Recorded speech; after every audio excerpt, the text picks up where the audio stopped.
También nos ayuda a poner la mañana en camino y a ella recibimos con mucha alegría a Marcia Collazo, la profe de historia, abogada, escritora, poeta. Buen día, bienvenida, Marcia.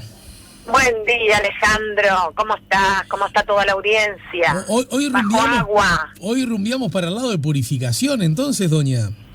Sí, rumbiamos para el lado de Purificación. En realidad, se supone que se fundó en junio de 1815, aunque bueno, hay un abanico. Bueno, algún historiador como Setembrina Pereira dice que fue en mayo. Lo que es seguro es que de mayo a agosto, ¿sí?, de 1815 transcurre su fundación en pleno invierno, se dan cuenta, ¿no? Más o menos por estas fechas.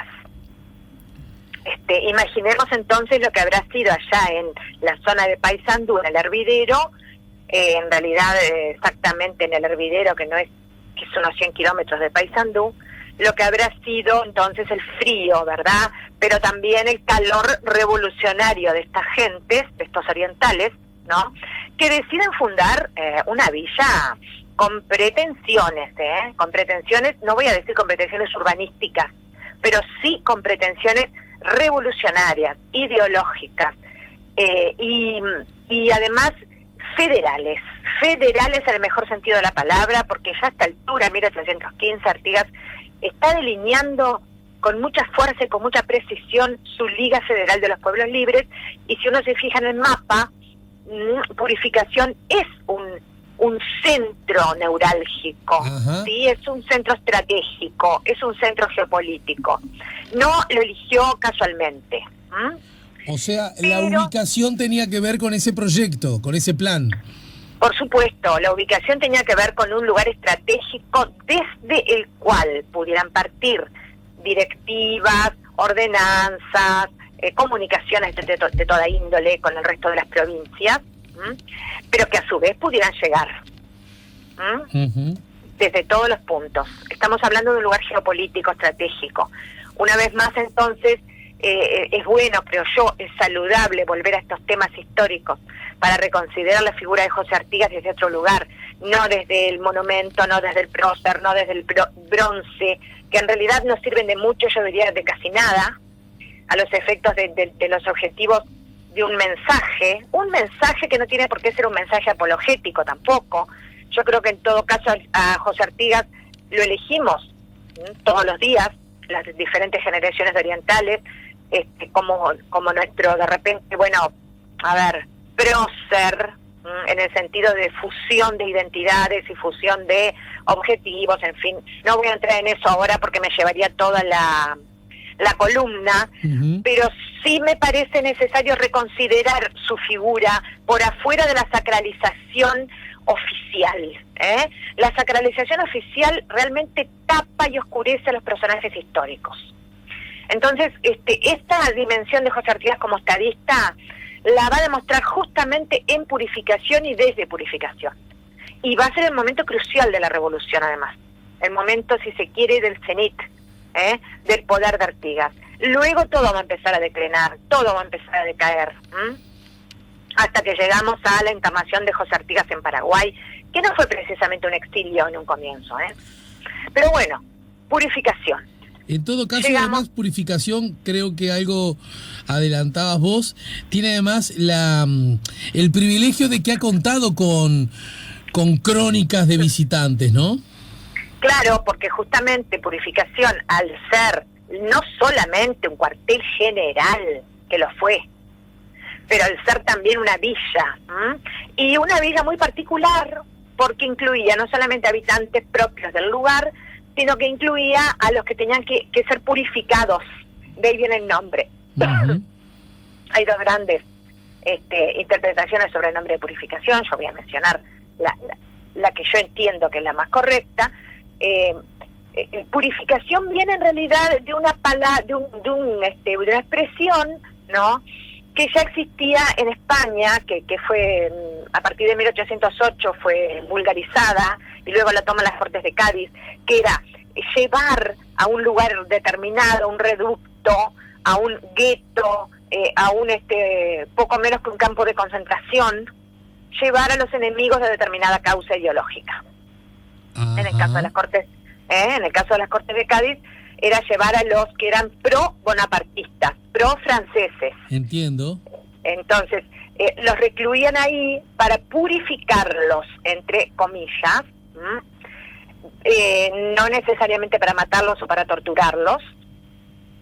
Bueno, como por ejemplo llegó a ser en el caso de la Revolución Francesa, la etapa del terror con Robespierre, que se llevaban a todos los que se consideraban enemigos de la revolución, entre los que estaban revolucionarios de su momento. Sí, claro, revolucionarios de la primera hora, muchas veces. De la primera hora, como Danton, y sí los ejecutaban en masa. No estamos hablando de eso, pero en el caso de la purificación de José Artigas, menos que menos. José Artigas claramente crea esta villa entonces con 3 grandes objetivos, ¿no? Uno de ellos es centro geopolítico, desde el cual implementar la Liga Federal. También, nuclear un centro de pobladores, de soldados, ¿sí? Con su cuartel general, pero además la villa de los que tenían que ser purificados. Y aparentemente el nombre se lo sugiere Monterroso, no es que lo inventó, como dice Isidora de María que lo inventó. En realidad yo creo que lo sacó de ahí, de donde te digo, de los antecedentes de la Corte de Cádiz, de las Cortes de Cádiz.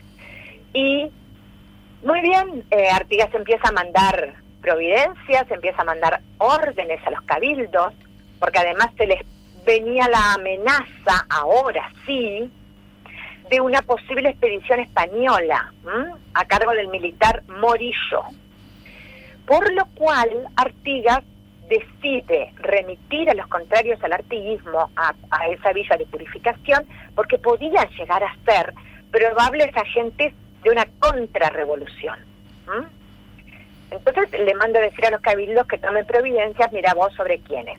Sobre los europeos que se hallan en esos destinos, ¿verdad?, en las sucesivas villas y ciudades, para reunirlos aquí, ¿no?, que se está formando un pueblo por mi orden, dice.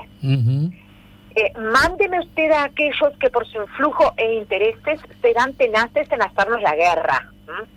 Se sabía quiénes podían llegar a ser.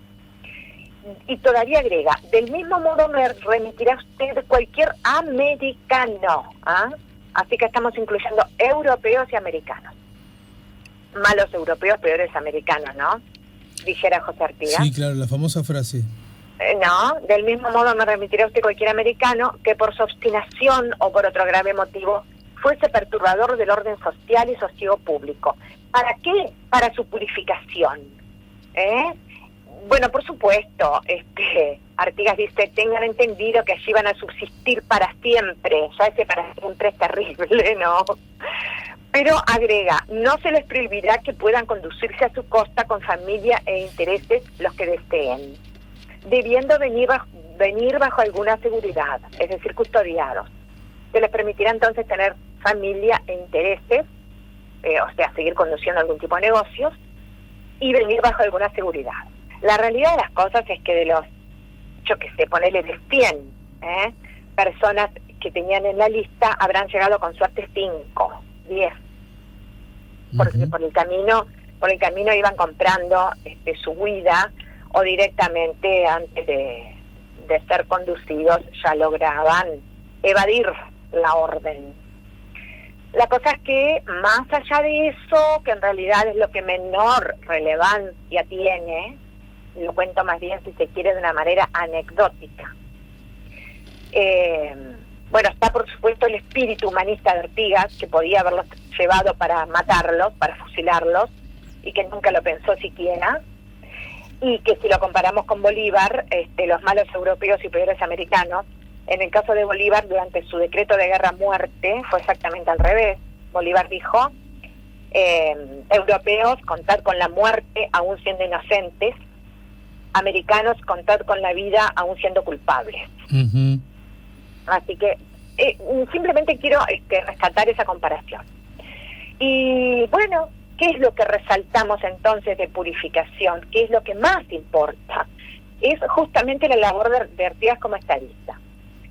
Despacha cientos de cartas y providencias, recibe cientos tantos más, recibe numerosas visitas, entre ellas la famosa visita de Damaso Antonio Larrañaga, que escribió justamente el diario de viaje de Montevideo a Paysandú. En nada parecía un general. Sí, diario de viaje de Montevideo a Paysandú. Es maravilloso. Les recomiendo leerlo. Existen varias ediciones. Existe un formato para personas con escasa, ¿cómo se dice? Con poca vista. Uh-huh. Existe un formato con baja visión. Con baja visión, exactamente. Bueno, yo tengo incluso ese ejemplar para baja visión. Lo compré en su momento para un familiar. Y tengo como 4 ediciones de ese diario de viaje, y son todas maravillosas. Y hago un paréntesis para que un día me hables un poco de Larrañaga, sobre el que he escuchado cosas muy distintas. Claro, bueno, justamente lo tengo, ¿sabes? Lo tengo previsto hablar de Larrañaga en algún momento. Estoy tratando de hacer una especie de listado, y a Larrañaga lo estoy considerando, así que... Hay gente que lo quiere mucho y hay gente que no lo quiere nada. Bueno, sí, tiene sus luces y sus sombras, así que vamos a hablar con mucho gusto. Dale.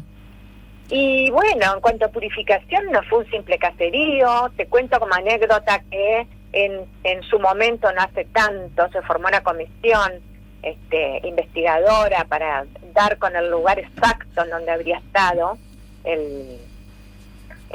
la villa, porque hoy prácticamente no queda nada, es que no se ve nada. Y entonces se llegó a la conclusión de que la villa se encontraba donde hoy se levanta justamente el casco de una estancia. El casco de una estancia. La estancia es propiedad de un señor que sus antepasados la construyeron en el año 1891. Y es bastante obvio que este señor, que sus antepasados hayan querido construir allí el casco de la estancia, sobre esas piedras, sobre esos cimientos. Primero porque, bueno, obviamente, seguramente eran cimientos muy buenos, muy nobles, pero además porque estaba en una parte alta. Claro. Lo cuento anecdóticamente, simplemente otro día le podríamos ahondar. Pero además quiero recalcar que como se trataba de una villa en buena medida militar, el recinto estaba aislado por 3 fosos que eran bastante profundos, tenían unos 2 metros de profundidad, y además estaba defendido por 5 baterías de artillería, o sea, de cañones. Y se considera que pudo haber llegado a albergar en su momento de mayor esplendor de unas 1.500 a unos 2.000 habitantes. ¿Cuántos habitantes? 1.500 a 2.000, fijos, establecidos. Es bastante para una villa de estas características, nacida en tan poco tiempo y que duró además tan poco. ¿Esos habitantes son los que formaron parte del éxodo? Bueno, algunos de ellos, pero ya si nos vamos al éxodo, tengo que contarte que, bueno, que Abuelo de Pájaro, después del éxodo, Artigas retorna, pone sitio, vienen las instrucciones del año 13, pone sitio el segundo sitio a Montevideo, puso Artigas, ¿no?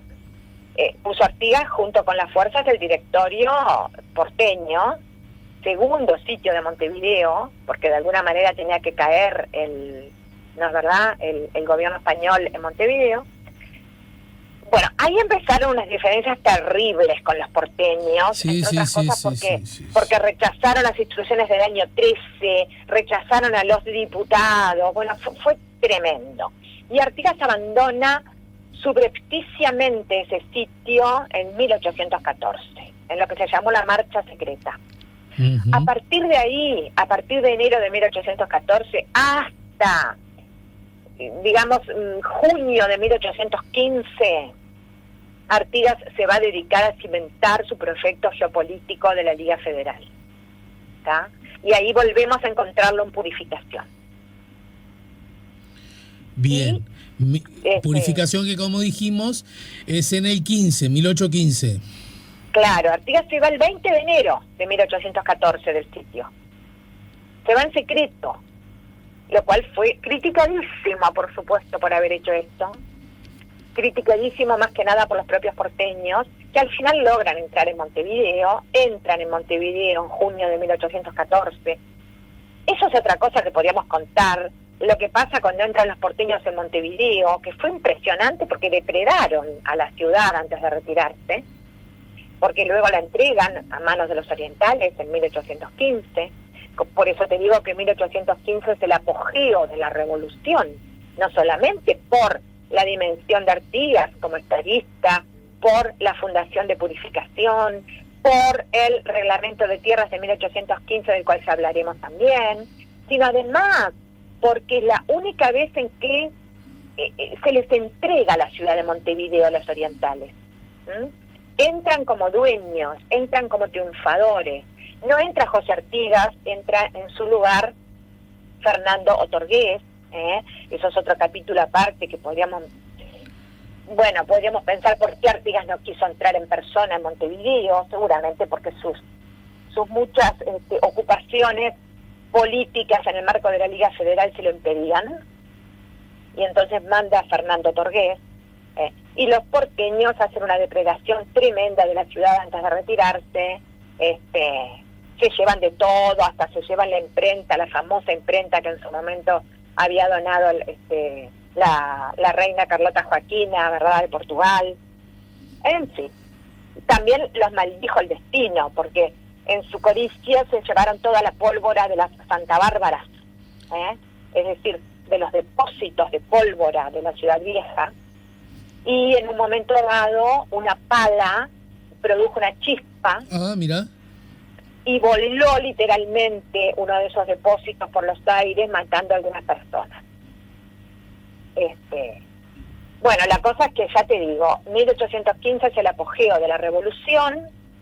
En cuanto a Purificación, además, llegó a tener cierta industria rudimentaria, porque produjo porque tenía que hacerlo, además, corambre o carne salada.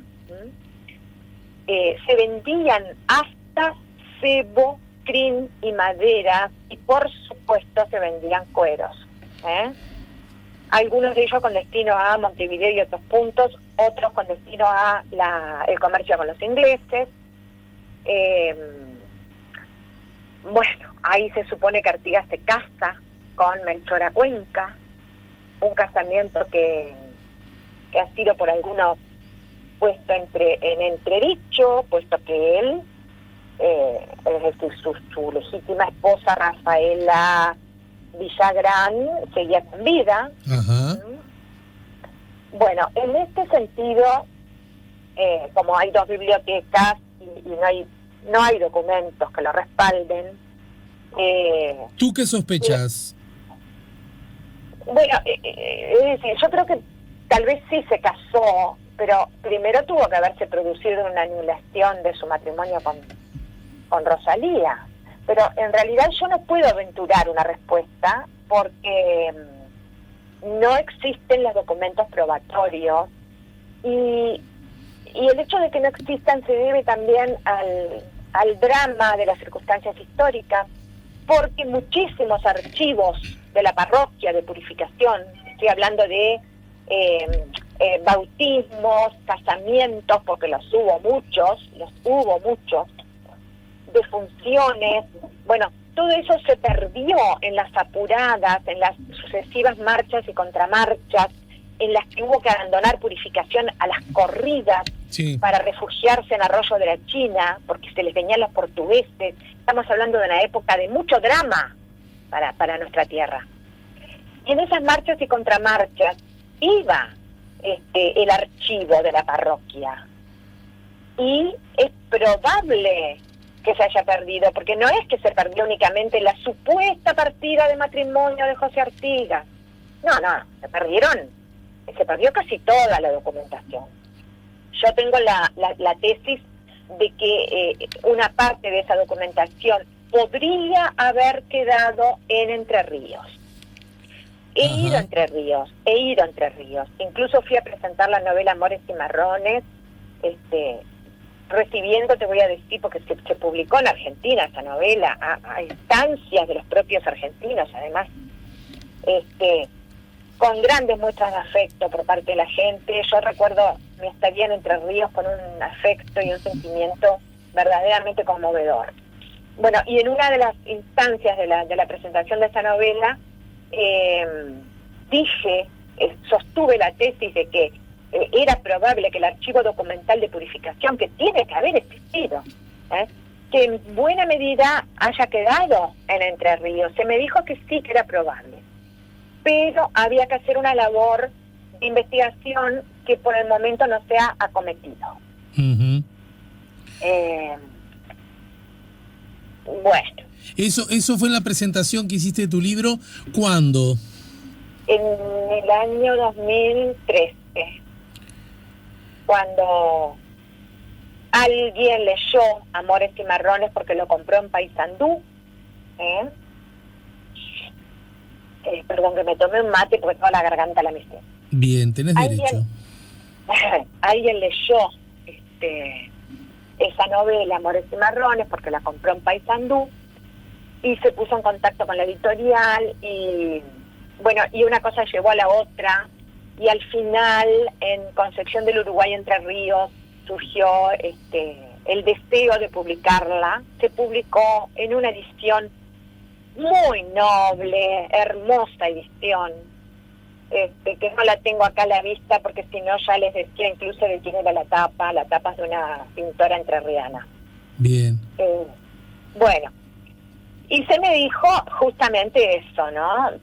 Es probable. ¿Sabes lo que pasa? Que hay muchos archivos de toda la historia, digamos desde la Revolución hasta más o menos 1830, incluso más, porque si pensamos en la Guerra Grande llega al Uruguay recién en 1843.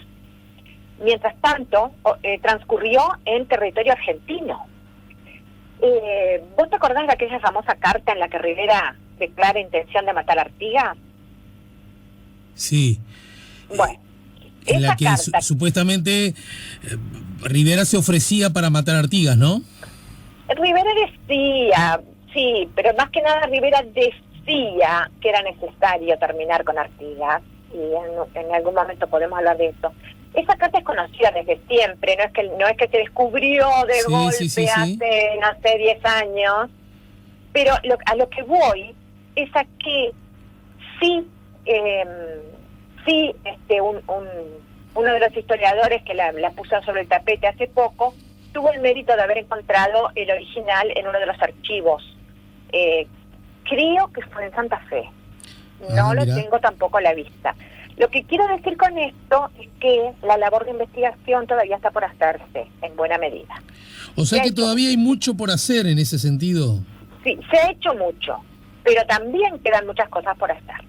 Marcia, hagamos esto, hagamos un punto acá, porque se nos ha ido como agua entre las manos el tiempo, y la seguimos la semana entrante, ¿te parece? Si querés, sí, la semana entrante podemos hablar sobre los visitantes de Artigas. Eso mismo. Y antes decime si estoy a tiempo de sumarme a tus cursos de historia. Sí, siempre, Alejandro. En este momento estamos iniciando el éxodo, estamos hablando justamente, estamos más o menos en la marcha de las familias hacia el Ayuí, pero tenemos muchísimas cosas para ver. Tenemos por ver las instrucciones del año 13, tenemos por ver el reglamento de tierras de 1815, tenemos por ver, cosas como por ejemplo los amores de Artigas con Melchora Cuenca, que yo siempre en mis cursos trato de asomarme un poco a esos aspectos. Muy bien. ¿Y cómo hago? ¿Me anoto por el mail collazomarcia@gmail.com? Y te anotas por ese correo, Alejandro. Bien, y allí entro en diálogo contigo para que me des detalles de la actividad y, en fin, en qué consiste y qué debo hacer, ¿sí? Muy bien, exactamente. Recuerden, collazomarcia@gmail.com. Bueno, profe, querida amiga, te mando un beso cariñoso. Lo mismo para ti y tu familia. Seguí mateando ahí con los tuyos. Gracias. Ya volvemos con La Mañana en Camino.